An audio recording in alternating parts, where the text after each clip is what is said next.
Hello everyone and welcome back to my channel. So this video is about DSSP Statistical Assisting. तो अब आपका almost जनवरी complete होने वाला है. आपका फैब में एग्जाम है दैट इज 16 एंड 17. ठीक है, तो आपका इन दोनों में से किसी भी स्लॉट में हो सकता है 16 या 17 में. तो ये है आपका, मैंने प्रीवियस ईयर क्वेश्चन पेपर 2015 और 19 के जो क्वेश्चंस आए थे इंपॉर्टेंट, वो टॉपिक्स बताए हैं. ठीक है, अगर आप अब मैंने जैसे आपको कुछ टॉपिक करा दिए 2019 के, उसके बाद अब इस 2019 के क्वेश्चन पेपर को आप दोबारा देखेंगे ना. ठीक है, मैं इसको आज टेलीग्राम पे इसका लिंक प्रोवाइड करा दूंगी 2019 के क्वेश्चन पेपर का, क्योंकि कुछ बच्चों के पास नहीं है. ठीक है, तो वहां से आप लोग देख लेना 2019 का क्वेश्चन पेपर.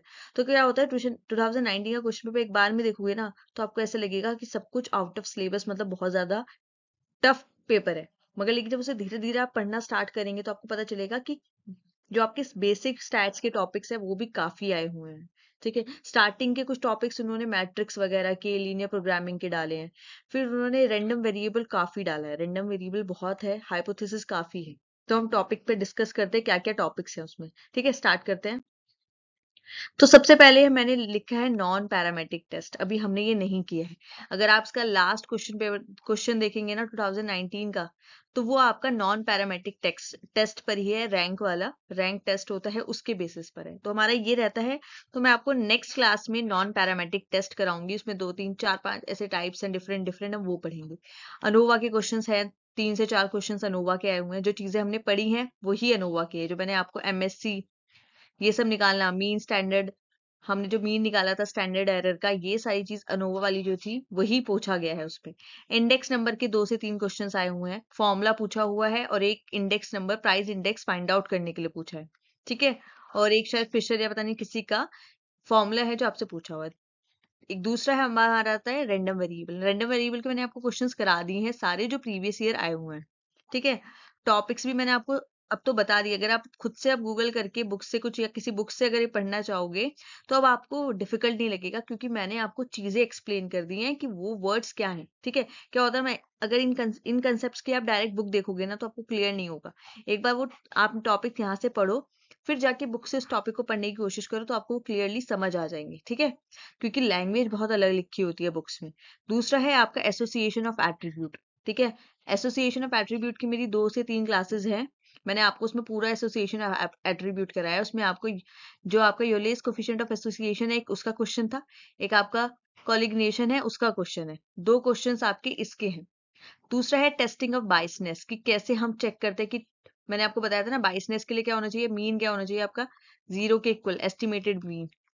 ठीक है, ऐसा कुछ हमने पढ़ा था. मैंने आपको जो वो पढ़ाया OLS, linear programming, linear regression model, उसमें हमने बाइसनेस मेजर करी थी कि कब अनबाइस्ड डेटा होना चाहिए. उसके कुछ क्वेश्चंस आए हैं. और बाइसनेस को हम क्या बोलते हैं, किस किस केसेस में मतलब बाइसनेस बोली जा सकती है, क्या चीजें होती हैं, तो इसके भी 2 से 3 क्वेश्चंस आपके आए हुए. OLS के तो आपके काफी क्वेश्चन है, 3 से 4 क्वेश्चन हैं. ठीक है, हम थोड़ा इसको भी डिटेल में करने की कोशिश करेंगे, ताकि मैं आपको, वैसे तो नॉन पैरामेट्रिक अकेले में ही हो पाएगा, नॉन पैरामेट्रिक को अलग ही रखेंगे. इसके साथ मैं आपका इन कुछ टॉपिक्स का एक साथ रिवीजन करा दूंगी, तो हम उसमें OLS दोबारा कर लेंगे. दूसरा आपका रिग्रेशन, रिग्रेशन के क्वेश्चन है, कोरिलेशन के क्वेश्चन है. ठीक है, तो ऐसा नहीं है कि सब कुछ टफ है, इजी भी काफी है. पेपर देखोगे एकदम से तो अजीब लगेगा, धीरे धीरे उसको पढ़ना स्टार्ट करें, उसे देखे पूरा, तो आपको क्लियर होगा कि उसमें नॉर्मल नॉर्मल चीजें भी काफी हैं. जैसे कि आपका था उसमें मीन डेविएशन, काफी मैंने देखा मीन डेविएशन 1 2 क्वेश्चन है जिसमें मीन डेविएशन फाइंड आउट करने के लिए बोला है, स्टैंडर्ड डेविएशन फाइंड आउट करने के लिए बोला है, रेंज ऑफ कोफिशिएंट आया हुआ है, कोफिशिएंट ऑफ रेंज पूछा हुआ है. ठीक है, तो मतलब ये नहीं है. और ये AM, GM, HM, harmonic mean, geometric mean और आपका अर्थमेटिक मीन, इनकी रिलेशन पूछी गई है. क्वार्टाइल्स पूछा है आपका, क्वार्टाइल्स आया हुआ है, परसेंटाइल आया हुआ है. ठीक है, तो ये नहीं है कि सब मेन में. Probability most important. ठीक है, प्रोबेबिलिटी अच्छे से पढ़े. प्रोबेबिलिटी का आपका बेस थ्योरम, आपका बेस थ्योरम के क्वेश्चन आए हुए हैं. ठीक है, और जो बेसिक प्रोबेबिलिटी की रिलेशंस होती है, मतलब कि जो प्रॉपर्टीज हैं कि कब हमारा यूनियन होता है, PA यूनियन B. ठीक है, इन सारी ये जो हमने जितनी भी उसकी वो पढ़ी थी ना, मल्टीप्लिकेटिव प्रॉपर्टी, हमारा एडिशन की प्रॉपर्टी, सब्ट्रैक्शन, जो भी है, यूनियन, इंटीग्रेशन, इंडिपेंडेंसी, ये सारी चीजें आपको प्रोबेबिलिटी की सारी पढ़नी है। ठीक है, प्लेलिस्ट में जाके प्रोबेबिलिटी खोलना। प्रोबेबिलिटी में मैंने आपको पहले इसकी सारी वो भी कराई हुई है, प्रॉपर्टीज कराई हुई है, बेस थ्योरम भी है, कंडीशनल थ्योरम भी है, तो उनको कवर करना। ठीक है, प्रोबेबिलिटी हो गया। दूसरा आपका आता है sampling. Sampling and sampling estimation, इसके ऊपर काफी क्वेश्चन आए हुए हैं। ठीक है, इसके ऊपर क्वेश्चन है आपके। और एक है आपका टाइम सीरीज। टाइम सीरीज के क्वेश्चन हमने किए हुए हैं। टाइम सीरीज मैंने आपको थ्योरी तो उसका बता दिया है, कुछ उसका थोड़ा प्रैक्टिकल पार्ट भी है जो प्रैक्टिकल पूछा जाता है डायरेक्ट, हमें वो करना है। ठीक है, मैं आपको मेन बता जा रही हूँ कि हमें अभी करना क्या है। हमें टाइम सीरीज का थोड़ा सा पार्ट रहता है, हमें वो करना है। हमें नॉन पैरामेट्रिक टेस्ट करने हैं। ठीक है, नॉन पैरामेट्रिक टेस्ट करना है। और मैंने अभी आपको प्रीवियस बोला है कि हम क्या करेंगे, आपका OLS, दैट इज हमारा, वैसे इसका दूसरा नाम क्या है, लीनियर रिग्रेशन मॉडल। ठीक है, जो हमने किया था उसको मैं थोड़ा और ब्रीफली आपको बताऊंगी कि आपको 2019 के जो क्वेश्चन है उसके बेसिस पे आपको ये कंप्लीट कराऊंगी कि क्या क्या उसमें से चीजें पूछी गई हैं। ठीक है, तो ये चीज हमारी हो जाएगी। ये है सारा जो आपका 2019 में पूछा गया है। मैट्रिक्स पूछा गया है, मैट्रिक्स मैंने आपको करा दिए, मैट्रिक्स के क्वेश्चन करा दिए। मैट्रिक्स था, LPP था। ठीक है, स्टार्टिंग के क्वेश्चन आपके मैट्रिक्स और एलपीपी के। एलपीपी का भी कुछ कंसेप्ट होंगे, वो करते रहेंगे, क्वेश्चन आते रहेंगे, उसके साथ साथ कराती रहूंगी। ठीक है, अब आपका है एक अपनी एक और चीज है, वो हम देखते हैं। अब स्टार्ट करते हैं। ये आपका स्टैटिस्टिकल क्वालिटी कंट्रोल। ठीक है, ये क्या है, this is the technique based on the theory of probability and sampling. आप क्या होता है, आपको पता है ना, कोई प्रोडक्ट खरीदते हैं तो हम उसकी क्वालिटी चेक करते हैं। क्वालिटी का हमारा पहले बेसिक हम मतलब क्या कहते थे, जो चीज बेस्ट हो। ठीक है, मगर क्या होता है, बहुत सारी मैन्युफैक्चरिंग कंपनी है जो कि क्या करती है, ये चेक करती है, वो एक स्टैंडर्ड्स बना लेती हैं पहले से, क्वालिटी कंट्रोल के स्टैंडर्ड्स बना लेती हैं, फिर उनको कंपेयर करती हैं जो उन्होंने एक्चुअल में प्रोडक्ट बनाया है। ठीक है, अगर कोई डेविएशन आता है तो फिर वो मेजर्स लेते हैं उसको करेक्ट करने के। आपने मैनेजमेंट पढ़ा होगा तो उसमें होता है ना प्लानिंग, ऑर्गेनाइजिंग, उसमें कंट्रोलिंग होता है। कंट्रोलिंग का मतलब क्या है कि अगर कोई भी डेविएशन आए हैं हमारे, जो हमने स्टैंडर्ड्स बनाए हैं, तो हम उनको ठीक करते हैं। तो यही स्टैटिस्टिकल क्वालिटी कंट्रोल भी है। ये टेक्निक बेस्ड है आपकी प्रोबेबिलिटी की थ्योरी पे और सैम्पलिंग की थ्योरी में। अब क्या होता है, SQS कौन कौन इंडस्ट्रीज में यूज होता है, जैसे आपकी ऑटोमोबाइल, टेक्सटाइल, इलेक्ट्रिकल इक्विपमेंट्स वाली, या फिर कोई कपड़े की बना रहे हैं, कोई खाने का प्रोडक्ट बन रहे हैं, तो क्या होते हैं, वो चीजें क्या, पहले वो स्टैंडर्ड्स मेंटेन कर देते हैं कि हमें ऐसा प्रोडक्ट बनाना है, प्रोडक्ट का स्टैंडर्ड सेट कर लिया। ठीक है, फिर जब आपका एक्चुअल में प्रोडक्ट आ गया, फिर उसको कंपेयर करते हैं कि क्या कोई कमी आई है या नहीं आई है। ठीक है, कमियां भी कुछ ऐसी होती हैं, जो गलतियां हुई हैं आपसे, कुछ तो ऐसी होती है जिनको आप एलिमिनेट कर ही नहीं सकते, वो आपकी आएंगी ही आएंगी। और कुछ ऐसी होती है जिनको आप एलिमिनेट कर सकते हैं। ठीक है, उनको हम एलिमिनेट कर सकते हैं। ठीक, तो पढ़ते हैं और चीजें इसके बारे में। तो आता है basis of statistical quality control. तो क्वालिटी कंट्रोल क्या होती है, इनवर्सली प्रोपोर्शनेट होती है वेरिएबिलिटी के। वेरिएबल को पता है हमको, मतलब कि चीजें जो हमने सेट करी थी, मतलब हमने जो क्वालिटी बनाई थी कि ऐसा क्वालिटी प्रोडक्ट होना चाहिए, मगर आपकी क्या आ गए, वेरिएशंस आ गए काफी। ठीक है, तो वेरिएशन आ गया, इसका मतलब आप क्वालिटी को रीच नहीं कर पाए, इसलिए क्वालिटी क्या है, इनवर्सली प्रोपोर्शनेट होती है वेरिएबिलिटी के। ठीक है, क्लियर हुआ। दो टाइप्स ऑफ वेरिएबिलिटी आती है, एक तो होता है चांस कॉज, एक होता है असाइनेबल कॉज। ठीक है, अब इनके बारे में पढ़ते हैं। आपको याद होगा मैंने आपको एक क्वेश्चन भी कराया था, आपका प्रीवियस ईयर 2015 में क्वेश्चन आया था इससे रिलेटेड। तो चांस कॉज क्या होता है, ये इसमें क्या होता है ना, इन कॉजेज में जब कोई भी कंपनी वाले होते हैं तो लिमिट बना देते हैं। एक होती है अपर लिमिट, एक लोअर लिमिट, और ये एक होती है आपकी सेंट्रल लिमिट, कि जिसके आसपास आपकी वेरिएशन आ सकती है। ठीक है, ये वो लिमिट्स होती है जिनके विद इन हम उन्हें कंट्रोल कर लें या नहीं करें। मगर जो चांस कॉजेज हैं, ये ऐसे हैं जो कि आप जिनको एलिमिनेट नहीं कर सकते, आप इनको एलिमिनेट नहीं कर सकते, बाई चांस हो जाते हैं, ये आपके हाथ में नहीं है इनको करेक्ट करना। कि मतलब ये है कि आपने कोई प्रोडक्ट बनाया, ठीक है, और उसमें कुछ मिनिमम सा, कोई मिनिमम चेंजेस आए, जो क्वालिटी आपने सेट करी थी और जो एक्चुअल में आया, उसमें बस थोड़ा सा कोई छोटा मोटा फर्क हो गया कुछ छोटे मोटे एरर्स की वजह से, तो आप उन एरर्स को एलिमिनेट भी नहीं कर सकते, उनको हम चांस कॉजेज बोलते हैं। ठीक है, अब दूसरे हम असाइनेबल कॉज, उनके बारे में पढ़ते हैं।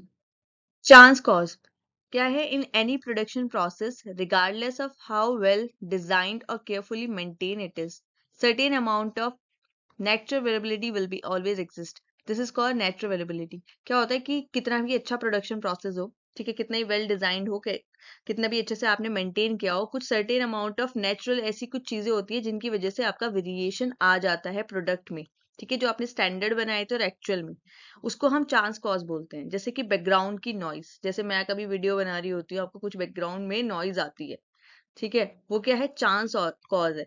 मान लो एकदम से कोई घर में आ गया, ठीक है, तो वो क्या होते हैं, ये सब क्या है, चांस कॉजेज हैं जो बाई चांस क्रिएट हो जाते हैं, ठीक है, आप उनको अवॉइड नहीं कर सकते, ठीक है। इसका क्या है, background noise is a cumulative effect of many small and essential unavoidable causes. क्या होता है, बहुत सारी छोटी मोटी आवाजें आती रहती हैं, ठीक है, अब वो क्या है, अनअवॉइडेबल कॉजेज है।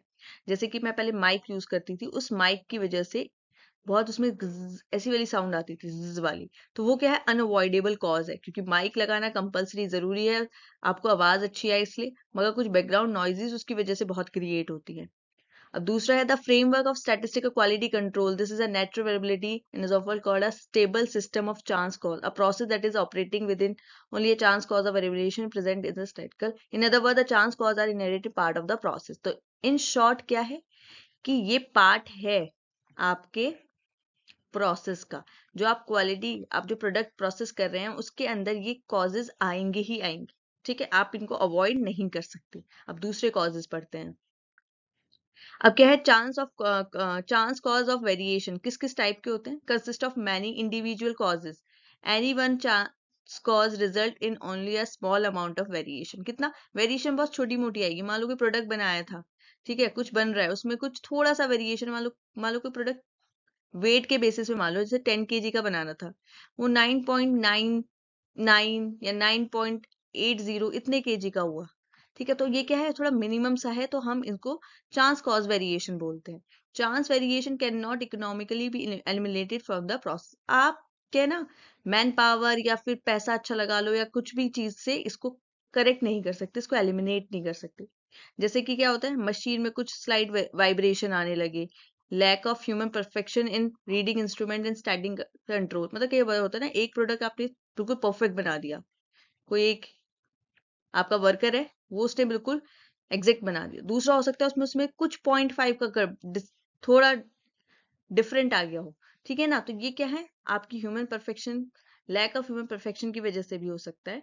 आपकी वोल्टेज में फ्लक्चुएशन आ गई, वेरिएशन हो गया टेम्परेचर में, तो ये होते हैं chance cause of variation. Next है आपके असाइनेबल कॉजेज।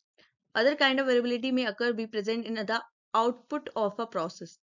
क्या होता है, variability is a key quality characteristic usually arises from 3 sources. अब क्या होता है, इस तरीके की वेरिएबिलिटी 3 सोर्सेज से क्रिएट होती है। इम्प्रॉपर और एडजस्टेड और कंट्रोल्ड मशीन्स में कुछ दिक्कत आ जाए, ठीक है, आपने उनकी रिपेयरिंग अच्छे से नहीं कराई या फिर ऑपरेट नहीं कर रही है ढंग से, तो वो हो सकता है। ऑपरेटर का एरर्स, ठीक है, ऑपरेशन में जो एरर्स आ जाते हैं वो सारी, या फिर जो आपने रॉ मटेरियल यूज किया है वो डिफेक्टिव रॉ मटेरियल कर लिया। Such variability is generally large when compare to the background noise. अब क्या होता है, अगर आप एक तरफ तो आप बैकग्राउंड नॉइज वाली चीज को कंपेयर कर रहे हैं, ठीक है, सोचो ये वाली ज्यादा इफेक्टिव होगी प्रोडक्ट पे, मतलब असर करेगी, या फिर जो आपका रॉ मटेरियल ही आपने डिफेक्टिव यूज किया है उससे ज्यादा फर्क पड़ेगा। तो आपको पता है ये रॉ मटेरियल अगर आप डिफेक्टिव यूज करोगे उससे आपकी प्रोडक्ट की क्वालिटी पे ज्यादा फर्क पड़ेगा एज कंपेयर टू बैकग्राउंड की नॉइज, ठीक है।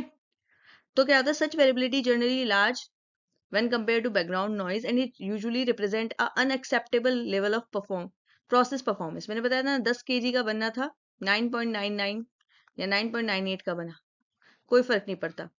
मान लो 10 का बनना था, बना 5 का, बना 6 का, तो क्या है, ये large unacceptable level of process performance create करता है, इसलिए हम इसको असाइनेबल कॉस्ट बोलते हैं। We refer to these sources of variability that are not part of chance cause pattern as assignable cause of variation। तो हम ऐसे causes को chance cause ना लेके इनको assignable cause variation लेते हैं। A process that is operating in the presence of assignable cause is said to be an out of control process। तो क्या कह रहे हैं, कोई ऐसा process जो ऑपरेट कर रहे हैं असाइनेबल कॉजेस की प्रेजेंस में, मतलब कि रॉ मटेरियल खराब यूज कर रही थी, तो हम उस चीज को क्या बोलेंगे, आउट ऑफ कंट्रोल प्रोसेस, ठीक है। अब आते हैं आपकी टेक्निक्स होती हैं कुछ स्टैटिस्टिकल क्वालिटी कंट्रोल में एक होता है आपका प्रोसेस कंट्रोल, एक होता है आपका प्रोडक्ट कंट्रोल। प्रोसेस कंट्रोल का मतलब क्या है? जो आप प्रोडक्ट बना रहे हैं उसमें जो आपका पूरा प्रोसेस लग रहा है, ठीक है, उस प्रोसेस को कंट्रोल करना। और प्रोडक्ट कंट्रोल क्या है? जो आपका फाइनल प्रोडक्ट बन गया है उसके बाद हम उसमें कंट्रोल करने की, उसको ठीक करने की कोशिश कर रहे हैं। प्रोसेस में क्या है कि जो प्रोडक्ट का पूरा बनाने का प्रोसेस चल रहा है हम उसको करेक्ट कर रहे हैं, तो इसमें होता है by control chart device use करते हैं। और प्रोडक्ट कंट्रोल में बाय सैम्पलिंग इंस्पेक्शन प्लान्स।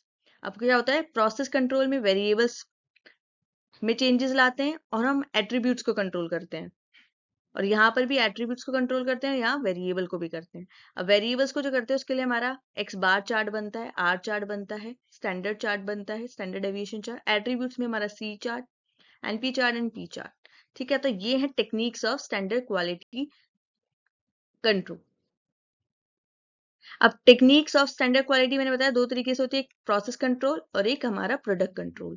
तो कंट्रोल चार्ट क्या है? ग्राफिकल रिप्रेजेंटेशन है जो हमने डेटा और इंफॉर्मेशन कलेक्ट करी है। It is a device which specify the state of statistical control और device for attaining quality control और डिवाइस टू जज whether the statistical control has been attain. तो ये चार्ट क्यों बनाया जाता है? ये चेक करने के लिए कि क्या हमने जो अपनी क्वालिटी सेट करी थी, जो स्टैंडर्ड सेट किया था, हम उसको अटेन कर पा रहे हैं नहीं कर पा रहे। जो मैंने बताया था ना, अपर लिमिट, जो मैंने आपको सबसे पहले दिखाया था, अपर लिमिट होती है, सेंट्रल लिमिट होती है और आपकी लोअर लिमिट होती है। तो हम ये चेक करते हैं कि हमारा जो प्रोडक्ट है वो कहाँ पे फॉल कर रहा है, क्या वो हमारी स्टैंडर्ड लिमिट के थोड़े आसपास है। ठीक है, तो हम उससे चेक कर लेते हैं क्या वो हमारी लिमिट से ही बाहर चला गया है, ठीक है, या फिर हल्का से ही वेरिएशन आया है। तो वो सब चेक करते हैं हम कंट्रोल चार्ट से। अब टाइप्स ऑफ कंट्रोल चार्ट क्या होते हैं? एक आपका होता है कंट्रोल चार्ट फॉर वेरिएबल, एक कंट्रोल चार्ट फॉर एट्रीब्यूट्स। तो जो हम वेरिएबल के लिए करते हैं, these charts are useful to measure the quality characteristic. Variable वाला क्या करता है? क्वालिटी कैरेक्टरिस्टिक को मेजर करता है।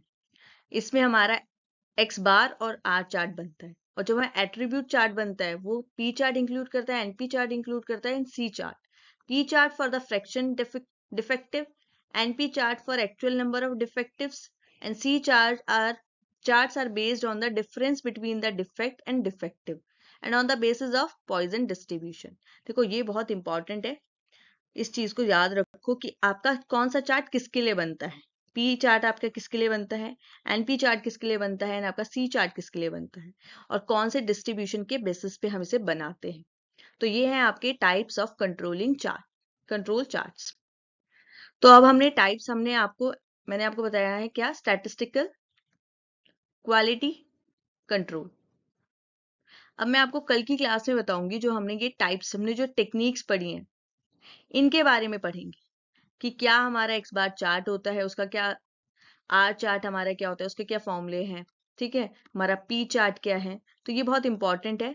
एनपी चार्ट है, हमारा सी चार्ट है। तो हमें ये सारे चीजें पढ़नी है, ठीक है।